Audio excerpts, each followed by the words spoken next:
Эфирда Татарстанның күнне күн чыгыш хәбәрләре. Студияда Гүлназ Гизатуллина, исәмсез бүгенге программада. Китәргә өлгөрмәде, инде сагыналар. Армияга чакырылыш башланды. Булачак хәрбиләрне ни көтә, авыр тормыш хәленә юлыккан егетләргә нәрсә тәкъдим итәләр?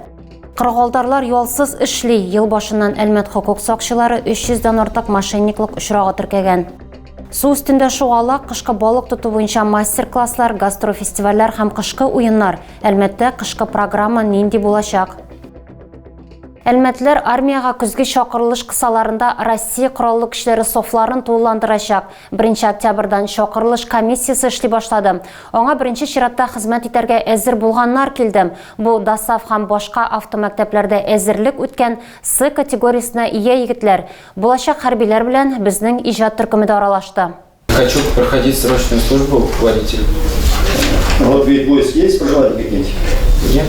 Михаил Хусейнов Әлмәт политехника техникумын тамамлаган. Диплом белән бергә Б һәм С категорияле машина йөртү таныклыгы да алган. Нинди гаскәргә үстенлек бирүен төгәл әйтә алмый. Әле китәргә дә өлгермәдем, барысы да инде сагына ди Михаил. Ел сизелмичә дә узар дип өметләнәм. Узган еллардан берни дә үзгәрмәгән, аерым өстенлекләре булмаганнар Самара хәрби частьларына хезмәт итәргә китә алам. Узган ел чакырылган Әлмәтләрнең 70-е хәзер дә шунда хезмәт итә. Авыр тормыш хәленә юлыкканнар бу хакта комиссияга әйтеп күрше төбәкләргә, Ульяновск яки Самар өлкәләренә хезмәт итәргә җибәрүне сорыйлар. Что поближе к дому было, потому что мать из-за этого одна, то что отца семья неполная. Денис Иванов әлеге хокуктан файдаланырга карар иткән. Ул Сорман аграр күллиятен тамамлаган. Б-С категорияләренә ия. Хәрби хезмәткә әзерләнергә аңа эше ярдәм иткән. Кызыклы һәм гадәти булмаган хезмәт урыннарыннан оборона министрлыгы егетләргә Анапада фәнни рота һәм президент полкын тәкъдим итә алам. Көзге чакырылыш 1 октябрьдә башланды һәм 31 декабрьгә кадәр дәвам итәчәк. Ел башыннан Әлмәт хокук сакчылары районда 300-дан артык мошенниклык очраклары теркәгән. Аферистлар һаман да сыналган схемалар куллана. Сезнең туганыгыз бәләгә юлыкты, акчаны куркынычсыз счетка күчерегез кебек алдауларга яңасы өстәлдем. Күптән түгел телефон мошенниклары гражданлык инфраструктурасына зыян китерү өчен халыкны җәлеп итә башладым. Әлмәтләрне кисәтү максатыннан хокук сакчылары һәм халык дружинachылары фатирлар буйлап йөри. В WhatsApp, кстати, тоже видите. Бывает так, что с номеров знакомых номера арендуют. Вот, допустим, тебе этот номер знаком, пишет сообщение, на самом деле это не он, да? Полиция вәкилләренең һәм дружинachыларның кичләре шулай уза. 3 көннән соң алар профилактик рейдларга чыга. Звонят, просят вас перевести денег о том, что ваш близкий попал в беду, либо какой-то следователь, просят вас какие-то реквизиты назвать, пожалуйста. По телевизору рекламируют. Да. Такие беседы не ведите. Сезнең туганыгыз бәләгә юлыкты. Җинаять схемасының иң киң таралганы. Мошенниклар әнә шулай өлкән буынны алды. Әмма алдашуга һәркем бирешә ала. Яшьрәкләр үзләре дә кыргылдарлар кулына эләгәм. Өйдән чыкмыйча тиз һәм тотрыклы керем алу теләгәм юлдан яздыра. Очень много людей переводят деньги мошенникам, понимаете? Вот, поэтому, если вы хотите какие-то банковские переводы осуществить, вы лучше идите непосредственно в банк. Мошенниклык җинаятләре арту сәбәпле 23 елның мартында хокук саклау органнары халыкны профилактиклау буенча җитди эш башлады. Тикшерелгән ысул сайладылар, фатирлар буйлап йөриләр. Тиз арада аерым халык дружинасы җыйдылар. Полиция хезмәткәрләре әйтүенчә, мондый җинаятьчелекнең кимүе әлегә күзәтелми. По телефону ни в коем случае никакие данные не передаете, хорошо? Узган атнада гына да ышанычлы гражданнар мошенникларга 1 миллион сумнан азрак акча күчергән. Татмедиа җәмгыяте оешуга 16 ел тулды. Компания 98 район, шәһәр һәм республика газетасын, 17 журнал, 19 телеканал, 14 радиоканал, 81 интернет сайт һәм Татар информ мәгълүмат агентлыгын берләштерә. Бөтен республика буенча 66 филиал булдырылган. Аларда 1642 хезмәткәр эшли. Филиалларның берсе Әлмәттә дә бар. Аңа ЮВТ 24 телеканалы, Знамя труда һәм Әлмәт таңнары газетлары һәм 3 сайт керә. Әлеге дата уңайыннан без Әлмәтләрнең фикере белән кызыксындык. Яңалыклар белән танышып баралармы, мәгълүматны каян алалар? Интересуетесь новостями? Смотрите? Да, смотрю. Вы вообще интересуетесь новостями? Бывает. Вы интересуетесь новостями? Конечно. Ну да. А где больше вы потребляете? Читаете, смотрите? Смотрим. Телевизор? Да. Что все-таки перевешивает? Телевизор, газеты, радио? Телевизор день и ночь сижу. Я смотрю только телевизор, умираю. И в интернете, и по телевизору. Что больше? Ну, больше, наверное, по...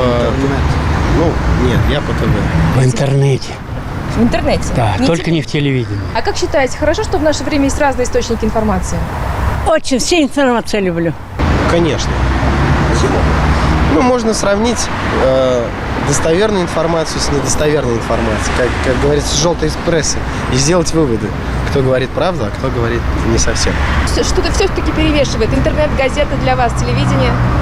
Телевидение. Телевидение все-таки как первостепенный источник информации. Ну да.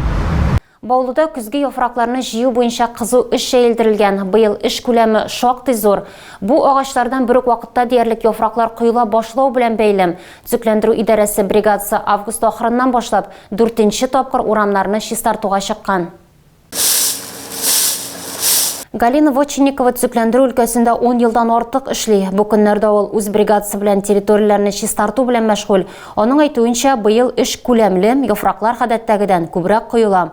Яшілендірушілер оны трактор орбасына түйіп ұзата. Шәһәрді оны яндырмайлар. Бұл закон бойынша тыйылған. Яфракларны полигонға түгәләр. Бір күн ішінде техника 5 рейс ясый. Тротуарларда, юл бойындағы газонларда, жәмәғат урындарында, шулай ук юл үлішінде дә жиыштыралар. Һәр күзде яшілендірушілерге яфрак жүйді мәктәп оқушылары да ярдәм итә. Әйтик, Горюнев урамындағы паркта 4-ші гимназия оқушылары эшләде. Шәһәрдә яфрак жүйі бірінші салқынларға қадар дәвам итәчәк. Әлегә Баулы халқы саф һавада йөри ала. Синоптиклар фаразлауынча безне аномаль жылы октябрь айы көтә. Әлмәттә яңа ведомство иҗтимагый киңлекләр дирекциясе барлыкка килде. Узган елларда беренче җәмәгать фикер алышулары да узды. Онда шәһәр паркларында һәм скверларда кышкы программаның нинди булачагын сөйләштеләр. Актив әлмәтләр һәм урбанистлар урамнарны бизәү турында түгел, чаралар кирәклеге турында фикер алышты. Все, что можно сделать из гирлянд светящихся, хорошо бы сделать.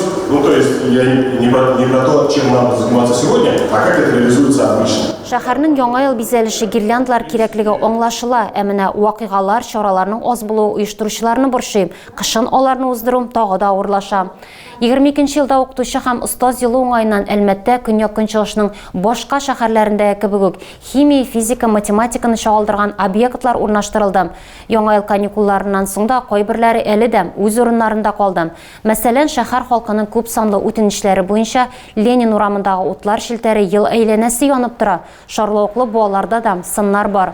Чарада катнашучылар модераторлар белән бизәлеш, ире вакыйгалар, җәмгыять һәм коммуникациялар төркемнәренә бүленде. Халыкны һәм җәмәгать киңлекләрен ничек берләштерү мөмкинлеген Казаннан килүчеләр мисаллар белән дәлилләде. Катнашучыларга уртак фикергә килү өчен 1 сәгатьтән артык вакыт кирәк булды. Шәһәр күле халык фикеренчә бәйрәм мөхитеннән мәхрүм ителгән иҗтимагый киңлек санала. Теләкләр исемлегенә су өстендә шугалак яки кышкы балык тоту буенча мастер-класслар, гастрофестивальләр һәм масса күләм кышкы уеннар кертелгән. Яңалыкларны ведомствоның телеграм-каналында күзәтеп барырга була. QR-код экраннарда күрсәтелгән.